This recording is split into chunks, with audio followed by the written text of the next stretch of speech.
নিষ্পৃহতা বা অনুভূতি নিষ্ক্রিয়তা কি কোনো সামাজিক অপরাধ? আমাদের প্রত্যেকটি ইমোশন, সেটা রাগ হোক কিংবা আনন্দ কিংবা দুঃখ, হতাশা বা ঘৃণা, এই প্রত্যেকটি ইমোশন ডিপলি পার্সোনাল। প্রত্যেকটি অনুভূতি আমাদের একান্ত ব্যক্তিগত এবং প্রত্যেকেরই অনুভূতির বহিঃপ্রকাশের একটা স্বতঃসিদ্ধ ধরন রয়েছে। প্রত্যেকের ক্ষেত্রেই তাই। আমাদের রাগ প্রকাশের ধরন একরকম, দুঃখের প্রকাশভঙ্গি একরকম, এবং আনন্দ বা ঘৃণা সেগুলোর প্রকাশভঙ্গিও এক এক রকম। কিন্তু প্রশ্ন হচ্ছে, সমাজ যেভাবে অনুভূতির বহিঃপ্রকাশকে আমাদের শিখিয়ে দেয়, যদি সেভাবে আমি আমার অনুভূতির ডেমনস্ট্রেশন করতে না পারি, তাহলে কি সমাজের চোখে আমি আউটসাইডার? দুঃখ হলে সমাজ কি আমার কাছ থেকে এটাই এক্সপেক্ট করে যে তার শেখানো ধরন অনুযায়ী আমার দুঃখের বহিঃপ্রকাশ হবে? একইভাবে প্রত্যেকটি অনুভূতির ক্ষেত্রে যদি আমার অনুভূতিগুলো একান্ত ব্যক্তিগত হয়, তাহলে আমার অনুভূতির যে বহিঃপ্রকাশ সেটাও কি ব্যক্তিগত হওয়া উচিত নয়? অর্থাৎ যন্ত্রণা পেলে আমি কতটা কাঁদবো, কারোর শোকে আমি কতটা কাঁদবো, কারোর আনন্দে আমি কতটা হাসবো, এইভাবে সমাজের শেখানো পন্থা অনুযায়ী আমরা কি বাধ্য আমাদের অনুভূতিগুলোর পাবলিক ডেমনস্ট্রেশন করতে? অর্থাৎ কতটুকু পার্সোনাল এবং কতটুকু পাবলিক, তার মাঝে তো একটা বিভাজন রেখা রয়েছে। তাহলে আমার অনুভূতিগুলোর যখন তার পাবলিক ডেমনস্ট্রেশনটা হচ্ছে, সেটা কেমন ভাবে হবে, সেটা কেন আমার ইচ্ছে অনুযায়ী হবে না? বা আমার অনুভূতি যেমন, সেই অনুভূতিকে কেন সমাজের শেখানো পথ অনুযায়ী সেটাকে মনিটরড হতে হবে, নিয়ন্ত্রিত হতে হবে? যদি আমি সমাজের শেখানো অনুভূতি অনুযায়ী বা সমাজ যেভাবে এক্সপেক্ট করছে আমার কাছ থেকে, আমার অনুভূতির যে ওভারফ্লো, সেটাকে যেভাবে সমাজ এক্সপেক্ট করছে, আমি যদি সেভাবে আমার অনুভূতিকে প্রকাশ করতে না পারি, তাহলে কি আমি আউটসাইডার? এই প্রশ্নগুলো করছি কারণ আজকে যে উপন্যাসটি নিয়ে আমি কথা বলতে চলেছি, সেই উপন্যাসে এগুলোই ভীষণ ভ্যালিড কিছু কোয়েশ্চেন্স। আজকে আমি কথা বলতে চলেছি ফরাসি ঔপন্যাসিক আলবেয়ার কামুর লেখা উপন্যাস দ্য আউটসাইডার। এর অবশ্য আরেকটি নাম আছে, দ্য স্ট্রেঞ্জার। দুটো একই উপন্যাস, শুধু নাম দুটো আলাদা। একবার দেখিয়ে নি আপনাদের। আমার কাছে পেঙ্গুইন এডিশনের এই বইটি রয়েছে, দি আউটসাইডার। এই উপন্যাসটি লেখা হচ্ছে, মানে এই উপন্যাসটি প্রকাশিত হচ্ছে 1942। আমরা যে মুহূর্তে 1942 এই সময়টার কথা ভাবি, আমাদের মাথার মধ্যে অবধারিতভাবে চলতে থাকে দ্বিতীয় বিশ্বযুদ্ধের কথা। দ্বিতীয় বিশ্বযুদ্ধের যে সীমাহীন মানব রক্ত, দ্বিতীয় বিশ্বযুদ্ধ 1942 অর্থাৎ হিরোশিমা নাগাসাকি, এবং সারা পৃথিবী জুড়ে মানুষের জীবনকে যেভাবে ধ্বংস করা হলো যুদ্ধের নামে, সেটা দেখবার পর বেশ কিছু সাহিত্যিক এবং দার্শনিকদের মনে হতে লাগলো যে এই জীবনটাই একটা অ্যাবসার্ড। এই পৃথিবীতে আমরা আচমকা চলে এসেছি, কারণ কেউ তো আর আমাদের অনুমতি নিয়ে আমাদের এই পৃথিবীতে পাঠায়নি। আমাদের এই পৃথিবীতে নিয়ে এসে ফেলে দেওয়া হয়েছে। একটা একটা একটা সিচুয়েশন, একটা ভীষণ ফিয়ার্স একটা কন্ডিশন, ভয়ঙ্কর রকম একটা প্রতিযোগিতা, সেই প্রতিযোগিতার মধ্যে আমাদেরকে নিয়ে এনে ফেলে দেওয়া হয়েছে। এবং তারপর থেকে প্রতিনিয়ত আমাদের বেঁচে থাকবার জন্য যে লড়াই, সে লড়াইটা চলছে।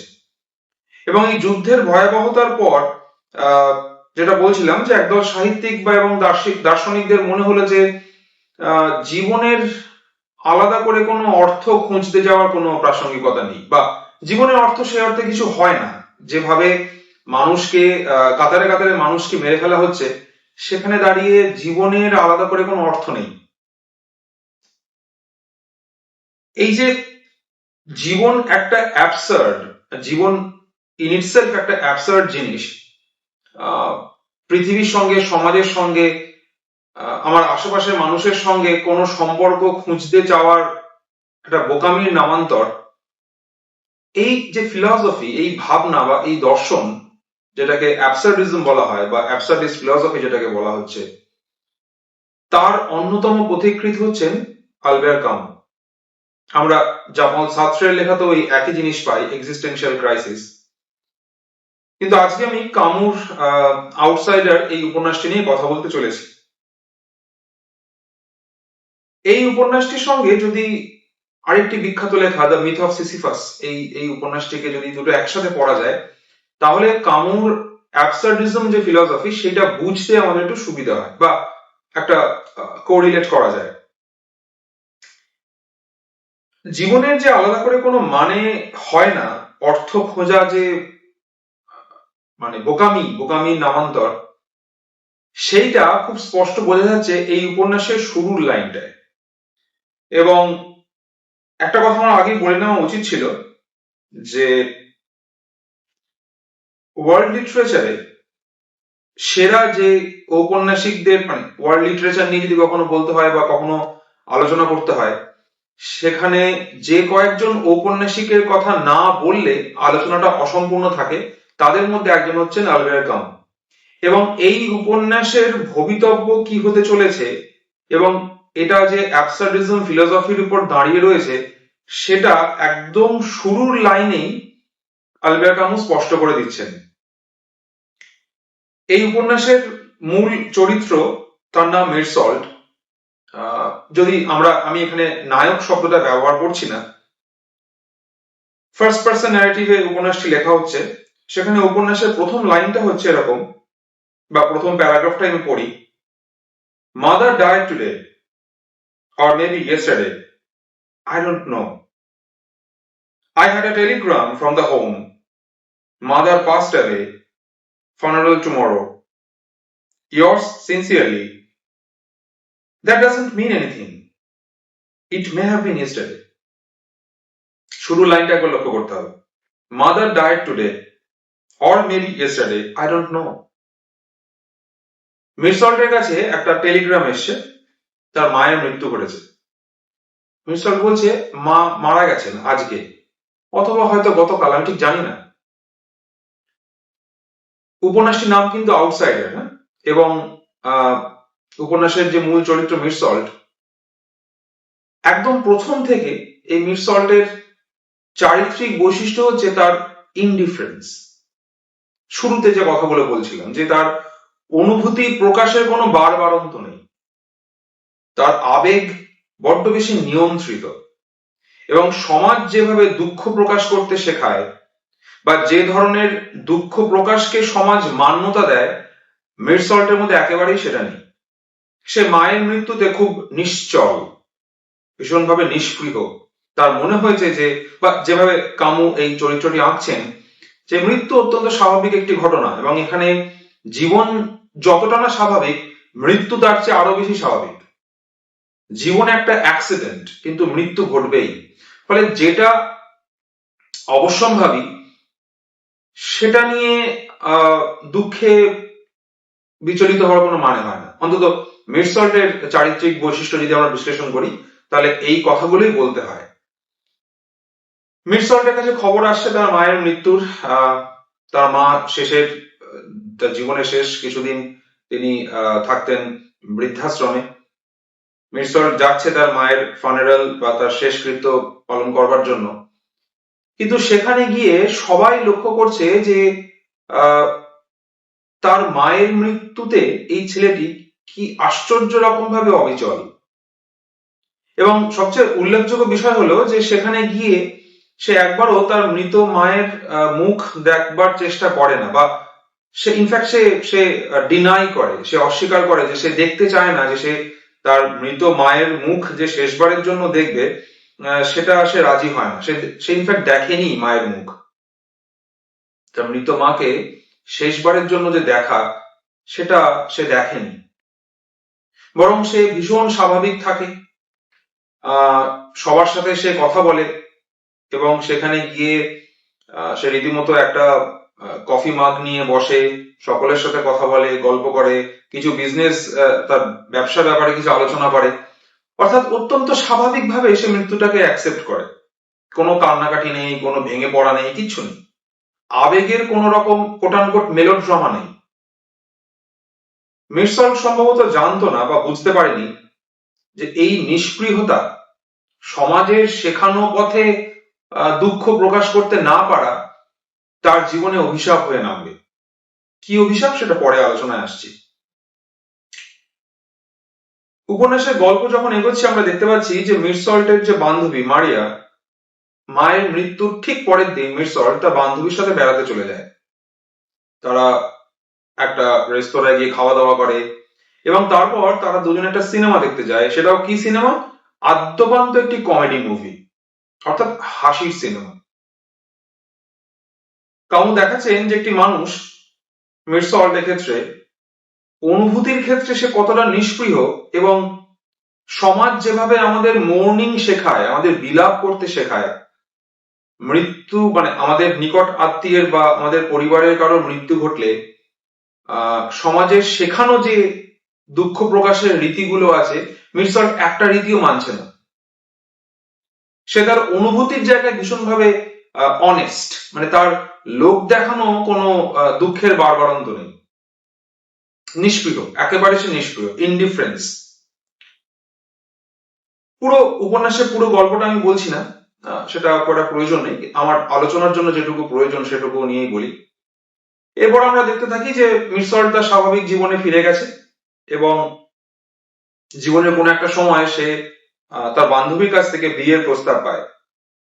এবং এখানেও আমরা দেখছি যে মিরসল্ট যেমন দুঃখে কাতর হচ্ছে না, তেমনি জীবনে প্রেম, ভালোবাসা বা নতুন সম্পর্ক তৈরি করার ক্ষেত্রেও সে ভীষণভাবে ইনডিফারেন্ট। সে তার বান্ধবী যখন বিয়ের প্রস্তাব দেয়, মিরসল্ট তাকে বলে যে যদি সে চায় তাহলে তার দিক থেকে কোনো অসুবিধা নেই, কিন্তু সে স্পষ্ট জানায় যে এগুলোর কোনো অর্থ নেই জীবনে। এই বিয়ে, সম্পর্ক, একসঙ্গে টিকে থাকা, সামাজিকতা ইন দ্যাট সেন্স, এগুলোর কোনো অর্থ নেই। মিরসল্টের কাছে এগুলোর খুব একটা কোনো ইম্পর্টেন্স নেই। অর্থাৎ বন্ধুত্ব, প্রেম, বিরহ, সম্পর্ক, এই কোনো কিছুতেই মিরসল্টের কিছু যায় আসে না, সে সবেতেই অবিচল। এরপর ঘটনা আরো এগোতে থাকে। রেমন্ড বলে মিরসল্টের এক বন্ধু আছে, যার সঙ্গে একদিন তারা একটি সমুদ্রের ধারে বিচে ঘুরতে যায়। সেখানে গিয়ে রেমন্ড কয়েকজন অ্যারাবিয়ান ব্যক্তির সঙ্গে একটি ঝগড়া বা অশান্তিতে জড়িয়ে পড়ে। সেদিন রেমন্ডের কাছে একটা রিভলভার ছিল। মিরসল্ট বুঝতে পেরেছিল যে এই অশান্তি যেভাবে এগোচ্ছে, হতে পারে রেমন্ডের হাতে হয়তো একটা খুন হয়ে যাবে। তার বন্ধু রেমন্ডকে খুনের হাত থেকে বাঁচানোর জন্য মিরসল্ট তার কাছ থেকে রিভলভারটা চেয়ে নেয়। কিন্তু কি আশ্চর্য, যে বন্ধুকে খুন করার হাত থেকে বাঁচানোর জন্য মিরসল্ট তার কাছ থেকে রিভলভারটা চেয়ে নিল, মিরসল্ট নিজেই যাদের সঙ্গে এই গন্ডগোলটা বেঁধেছিল তাদের একজনকে গুলি করে দেয়। অর্থাৎ যে বন্ধুকে খুন করার হাত থেকে বাঁচানোর চেষ্টা করলো মিরসল্ট, মিরসল্ট নিজেই খুনটা করে বসলো। শুধু তাই নয়, সে পরপর 4 রাউন্ড গুলি চালায়। এখান থেকে উপন্যাসের দ্বিতীয় পার্টটা শুরু হচ্ছে। মিরসল্ট গ্রেপ্তার হয়, তাকে আদালতে হাজির করা হয় এবং এই আদালতে কাউ দেখাচ্ছেন যে যখন মিরসল্টের কেসটা চলছে এবং উকিলরা তাকে নানাবিধ প্রশ্ন করছে, সেখানে ওই যে মিরসল্ট তার মায়ের মৃত্যুতে দুঃখ প্রকাশ করেনি, সে তার প্রেমিকার সাথে তার যে বিয়ের সম্পর্ক, সেটার প্রতিও তার কোনো আগ্রহ নেই, এই অনুভূতিগুলোকে দাঁড় করানো হচ্ছে মিরসল্টের সামনে। এবং যেহেতু সে এই অনুভূতিগুলো বা এই সিচুয়েশনস গুলোতে ওই একইভাবে সমাজের একই কথা, সমাজের শেখানো পথে তার অনুভূতি বহিঃপ্রকাশ হয়নি বা করতে পারেনি, সেই জন্য তাকে দোষী সাব্যস্ত করা হচ্ছে, বলা হচ্ছে যে সে একজন মনস্টার এবং অতএব তার পক্ষে খুন করাটা খুব স্বাভাবিক। মিসল্ট আশ্চর্য হয়ে যায় যে তার বিচার তো হচ্ছে খুন করার জন্য, তার ব্যক্তিগত অনুভূতি কেমন, অনুভূতিতে তার বহিঃপ্রকাশ কেমন, এটা নিয়ে কেন কাটাছাড়া করা হচ্ছে, এবং তার এই খুনের সাথে তার ব্যক্তিগত নিষ্পৃহতার, তার অনুভূতির নিষ্পৃহতার যোগাযোগটা ঠিক কি। আসলে এই উপন্যাসটায় কামু দেখাচ্ছেন মিরসল্ট মানে আউটসাইডার, কামু মিরসল্টকে আউটসাইডার বলছেন। কামুর উদ্দেশ্য এটা দেখানো নয় যে মিরসল্ট সমাজে বাইরে থেকে এসেছে, বরং কামুর উদ্দেশ্য এটা দেখানো যে সমাজের মধ্যে থেকে যে মানুষ সমাজ দ্বারা বৈধ পদ্ধতিতে বা পন্থায় অনুভূতি প্রকাশ করতে পারে না, তাদেরকে আউটসাইডার বলে মনে করা হয়। এবং এটাই জীবনের অ্যাবসার্ডিজম। মিরসল্ট এই যে খুনটা করলো, তার মনে হলো যে জীবনের কোনো অর্থ নেই এবং এই খুনটা তো সে না করলেও পারতো, কিন্তু করে ফেলেছে। সে তার অনুভূতি আহ কোনোভাবে চেপে রাখতে পারেনি, সে হয়তো খুনটা করে ফেলেছে। জেলখানায় যখন মিরসল্ট বন্দী, মিরসল্টের শাস্তি হয় পাবলিক এক্সিকিউশন অর্থাৎ গিলোটিন। জেলখানায় যখন মিরসল্ট বন্দী, তখন তার সঙ্গে একজন উকিল দেখা করতে আসে। উকিল তো আছে, এবং প্রথমে উকিল, তারপরে একজন আসেন চার্চের ফাদার। উদ্দেশ্য ছিল যে মিরসল্ট যদি ক্ষমা চায় বা খ্রিস্ট ধর্মের আশ্রয় নেয়, তাহলে হয়তো মিরসল্টের প্রাণদণ্ড থেকে তাকে মুকুব করা যেতে পারে।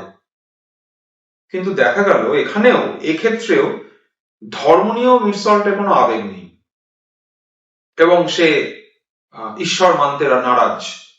যেহেতু সে ঈশ্বর মানতে নারাজ, ধর্ম নিয়ে যে প্রচলিত আবেগ, প্রচলিত কথাটা আমি খুব সদর্থক অর্থেই বলছি বা খুব সচেতন ভাবেই বলছি, ধর্ম নিয়ে সমাজে যে প্রচলিত আবেগ, মিরসল্ট সেই আবেগের পন্থায় বিশ্বাসী নয় এবং সেজন্য তাকে দাগিয়ে দেওয়া হয় অ্যান্টি ক্রাইস্ট হিসেবে।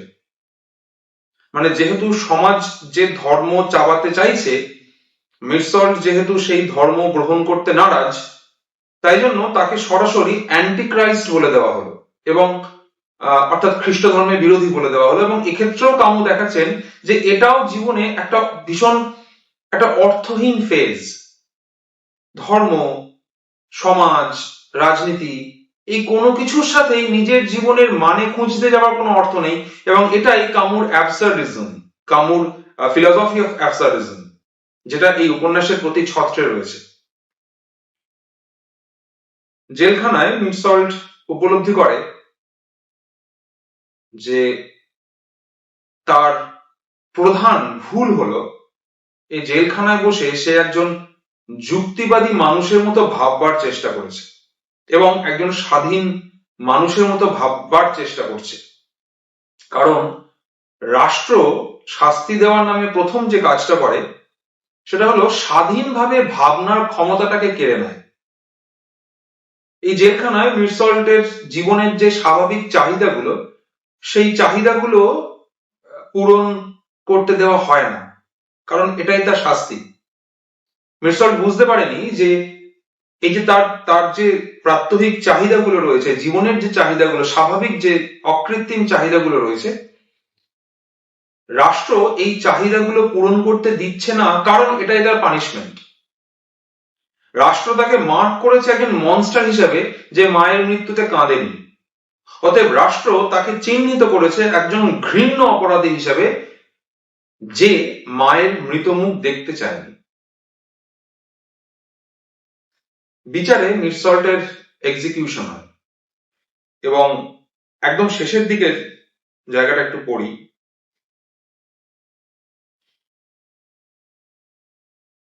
মিরসল্ট বলছে একদম শেষ, উপন্যাসের একদম শেষ, I realized that I had been happy and that I was still happy for the final consummation, and for me to feel less lonely, my last wish was that there should be a crowd of spectators at my execution. and that they should greet me with cries of hatred. এই লাইনটা দিয়ে উপন্যাসটা শেষ হচ্ছে। Missile বলছে যার জীবনের প্রতি কোনো চাহিদা নেই, তার চাহিদা সেই অর্থে তার তো ছিলও না, কিন্তু তার ব্যক্তিগত অনুভূতিগুলো যেভাবে কাটাছেঁড়া করা হলো, সে আর মানুষের কাছ থেকে কোনো ভালোবাসা চাইছে না। উপন্যাসের শেষে সে বলছে যে যেদিন আমার এক্সিকিউশন হবে, অর্থাৎ পাবলিকলি আমাকে যেদিন রাষ্ট্র মেরে ফেলবে, আমি চাই যেন সেদিন আমার পাশে প্রচুর মানুষ থাকে যারা আমাকে দেখতে আসবে, এবং তাদের প্রত্যেকের চোখে আমি ঘৃণা চাই। কারণ এই ফিলোসফি অফ অ্যাবসার্ডিজম বিশ্বাস করে ভালোবাসা অনেক ক্ষেত্রে ম্যানুভার্ড, কিন্তু ঘৃণা এই এই অনুভূতিটা অনেক বেশি সত্যের কাছাকাছি। উপন্যাসটি এখানে শেষ হয় এবং এই যে জীবনের একটা জীবন, সেই জীবনটা কোনো কিছু দ্বারা প্রভাবিত নয়, সেই জীবনের অনুভূতির কোনো আড়ম্বরের বাহ্যিক বহিঃপ্রকাশ নেই। কামু এরকম একটা জীবন আঁকছেন কারণ এই 1942-এর সময়টায় যখন দ্বিতীয় বিশ্বযুদ্ধ চলছে, তখন বেঁচে থাকাটাই একটা একটা একটা অ্যাক্সিডেন্ট বলে প্রতিভাত হতো মানুষের কাছে এবং এই এক্সিস্টেনশিয়ালিস্ট দার্শনিকদের কাছে। সার্ত্রের লেখা তো আমরা একই ধরনের এক্সিস্টেনশিয়ালিজম পাই, কাফকার লেখা তো আমরা একই রকম ঘটনা দেখতে পাই। আজকে আলোচনা আমি এখানেই শেষ করছি। এটা খুব ছোট্ট একটি উপন্যাস, এটাকে নভেলা বলাই উচিত। যারা কামুর লেখা পড়তে চান বা পড়েছেন, তারা নিশ্চয়ই দি আউটসাইডার পড়েছেন বা আগামী দিনে পড়বেন। সমস্ত রকম রোমান্টিকতা বর্জিত ভাবে যদি জীবনকে দেখতে হয়, যে জীবনে মানুষের হেরে যাওয়া আছে, যে জীবনে ওই সিনেমার মতো ব্যাপারটা নয় যে যেখানে নায়ক সবসময় জিতে যায়, মানুষ সবসময় জিতে যায়, এটার বাইরেও আরেকটা জীবন রয়েছে যেখানে মানুষ হেরে যায়, মানুষকে হারতে হয় পরিস্থিতির কাছে। এই জীবনের সন্ধান, এই এই হেরে যাওয়া মানুষের আখ্যান যদি পড়তে হয়, তাহলে আমাদের কাফকা পড়তে হয়, আমাদের কামু পড়তে হয়, আমাদের সার্ত্রে পড়তে হয়। আপনারা জানাবেন আপনাদের কেমন লাগলো আজকের এই আলোচনা। আপনারা যারা যারা ইতিমধ্যেই দি আউটসাইডার পড়েছেন, তারা আপনাদের মতামত দেবেন, জানাবেন আপনাদের কেমন লেগেছে উপন্যাসটি, এবং আপনাদের কোনো সাজেশন থাকলে সেটা অবশ্যই জানাবেন। আজকের আলোচনা আমি এখানেই শেষ করছি। ফিরে আসবো খুব তাড়াতাড়ি অন্য কোনো একটি আলোচনা নিয়ে। ভালো থাকবেন সকলে, ধন্যবাদ।